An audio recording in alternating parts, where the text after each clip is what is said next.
ہم کریں گے ہر مظلوم کی حمایت۔ بسم اللہ الرحمن الرحیم۔ السلام علیکم، میں ہوں حرین فاطمہ اور آپ دیکھ رہے ہیں حمایتی نیوز HD چینل۔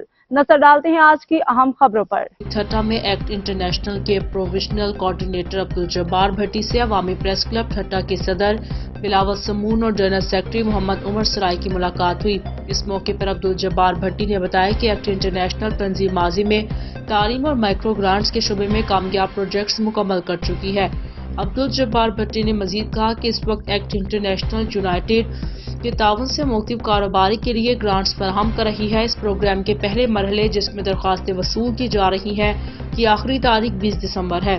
اس کے بعد اسکریننگ کا مرحلہ شروع۔ عبدالجبار بھٹی نے عوام کو خبردار کرتے ہوئے کہا وہ یقیناً گرانٹ شروع کروائیں گے۔ عبدالجبار بھٹی نے عوام کو خبردار کرتے ہوئے کہا جھوٹے دعوے کرنے والوں سے بچیں، کسی قسم کے مالی دھوکہ دہی کا شکار نہ ہو۔ اب تک کے لیے اتنا ہی۔ مزید خبروں اور اپڈیٹ سے باخبر رہنے کے لیے دیکھتے رہیں حمایتی نیوز HD چینل۔